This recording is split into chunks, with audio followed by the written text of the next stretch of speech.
Christian McCaffrey, the Panthers running back. Last time we talked to him, he couldn't even practice yet because, I guess, due to the quarter system with his school, he wasn't. Is that right? That he wasn't able to do this? What do you have here, Paulie?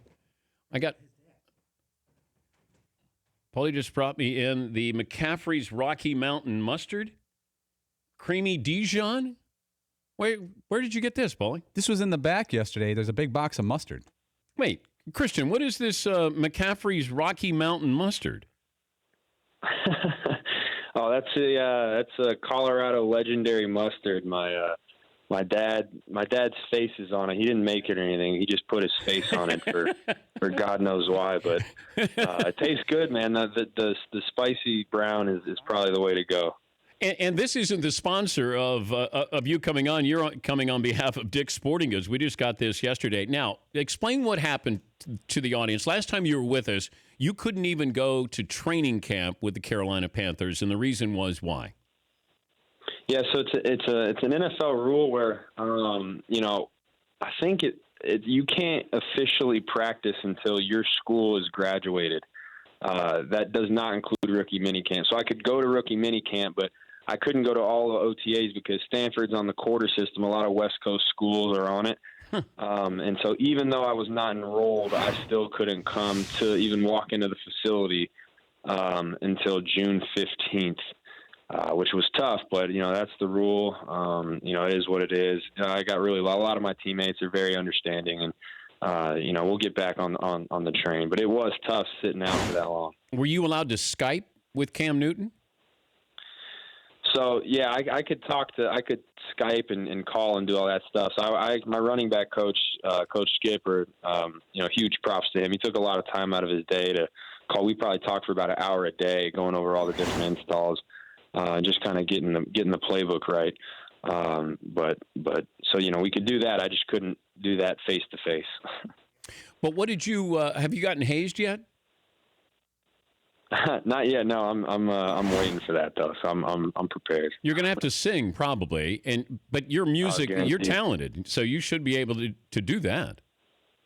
I can't sing, man. I can't sing. If they bring a piano out, I might be able to do something, but I might break a window if I sing. As far as getting together with Cam, and it feels like at least Mike Shula talked about the offense may resemble what the Patriots are doing. Is that a reflection of what you guys have talked about or practiced? We haven't probably said that directly, but, I think you look at all the explosive offenses around the league, and, we want to be a combination of all of them. And it's exciting when you hear about that because, we have so many great tools on offense, and we just kind of got to put the pieces together and all get in sync and get in a rhythm and make more big plays. And that's why I'm excited for the year, to help those guys, in any way I can. Last time you lost a race. Last time I lost a race? Yeah. Oh, man. The combine, if you consider the combine, I didn't run the fastest time. So that was a race to me, and I lost. But head-to-head, last time you lost a head-to-head. A head-to-head race? Yeah. Man. Probably my high school track days, last time I ran a head-to-head race. So that'll probably be last time. Were you a two-sport athlete or more than that? Yeah, I played three sports. I played three sports in high school and then four sports all throughout Little League. So I played football, basketball, track, and then in Little League I played baseball too. Second best sport was what? Oh, that's tough. I think when I was growing up in like Little League, baseball was probably my best sport. But then I stopped playing baseball and then basketball kind of took over. So I'd go football, basketball, and track were probably tied actually. But it feels like that two-sport athlete is gone, the Bo Jackson, Deion Sanders, that it's really hard. It feels like that these kids get locked into one sport growing up, and there's travel teams. Makes it tougher for them to be playing other sports. Do you see that? Now, you didn't experience that, but it feels like guys get locked in on one growing up. No, definitely. I think that's the biggest sin, too. I'm not a fan of locking into one sport. I just think it's so important as a kid to venture off and do multiple things. And it's so tough nowadays, too, because, a lot of these, baseball teams are all year round, and the only way you're going to get playing time is if you're there all year round, so you can't play any of the sports. And to me, I think I look at, what basketball and track and baseball did for my football career was more than anything. You're training different muscles, you're training your mind, and just being a part of multiple teams, you learn a lot of life lessons too. So for me, I look at the lessons I learned in basketball, quickness, agility, leaping ability, hand-eye coordination, all that stuff I use in football all the time. In track, obviously, linear speed. And so just being able to, do multiple things is extremely important. I think just it's worth it as a kid to go through that. First time you dunked was when? The start of 8th grade was the first time I dunked. What? I'll never forget it. Yeah, it was at Montbello Rec Center, and one of my best friends growing up, Marcus Wilson, he was always the same size, same everything as me.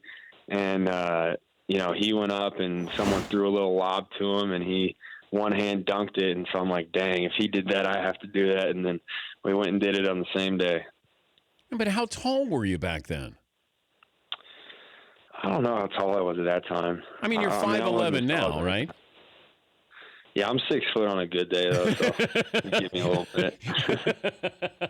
Okay, so you're 6 foot. Round wink, up. wink. I'm a big round up guy. Of course, I don't blame you. When you're 5'11", you always have to round up to 6 feet. It's the worst height to be. Would you rather be 5'10" than 5'11"? Yeah, I'd rather just say I'm 5'10". I'm not even close to 6 foot. Because when I say I'm 6 foot, they're like, yeah, okay, you're 5'11". When's the last time you got caught from behind? Oh man, I don't know. Do they have an angle? Oh, yeah, it's always tough. Oh, okay. If I'm just running, straight, and I didn't have to make any moves, so no one could come from behind. I don't think I've ever been caught from behind. But there are a lot of times I'll be running and have to make a bunch of different moves, so I'm going laterally. But if I'm just foot race, I couldn't tell you the last time I got caught from behind. Your pro diet compared to your college diet, how different? Oh, I think it's very different just because what's available to me. Before I couldn't pay for a chef or anything or a nutritionist and all that stuff. So it's tough to just have the resources and get everything you want. But now, I have all the resources and I can really specify my diet to all my needs, pretty much perfectly. What did you do with your first paycheck? Oh, I put it in the bank. I didn't do anything with it. You haven't done anything extravagant? No, I'm trying to save that. I got my Nike account, so I got all my clothes from my Nike account. And other than that, man, I train and I spend money on food, I guess. But other than that, I just kind of keep low key. What are you rolling in now? What are you driving? I got a BMW now, but I didn't pay for it. The people at Sonic Auto helped me out there, so I appreciate that. You're a pro. You're allowed to get all these benefits now. I know. I know you're joining us on behalf of Dick's Sporting Goods, and also you have a youth sports weekend you wanted to talk about. So I'll give you the opportunity. The microphone's yours. I appreciate it. Yeah, so Dick's Sporting Goods is doing a pretty cool thing, part of their Sports Matter program. This weekend where 1% of in-store, online, mobile, whatever, any kind of their sales are all going to youth sports teams in need across the country. And so anyone who comes in with anyone 18 or younger, and if they're wearing his or her youth team uniform or team gear, whatever it may be, their jersey, whatever, they'll get 20% off their purchase. Cool. It starts Friday and ends Sunday. And it hit me hard too, because I was shocked to hear that there's school sports budgets continuing to be cut. And, there's actually kids out there that can't afford to play even at the Little League level. And to me, and I think, that needs to be addressed. So I think it's a great thing that Dick's is doing. You look at the life lessons you learn in youth sports, I can definitely attest to that. And to give kids an opportunity to do that is important to me. So I jumped right on board. Can you beat Cam Newton in a race, a 40? Yeah. You sounded pretty confident there. Yeah, I couldn't beat him in a throwing contest, but I can get him in a race. What about a bench press? I don't know. I don't know if Cam benches. I don't know if you're supposed to bench with his shoulder. So right now, yeah. Hey, congrats. Glad you got into camp. Good luck with Dick's Sporting Goods and the sports weekend that starts today. Thank you. Good to talk to you again, Christian. Yeah, I appreciate it. Thanks for having me on. That's Christian McCaffrey, Carolina Panthers. The Dan Patrick Show, weekday mornings on Audience.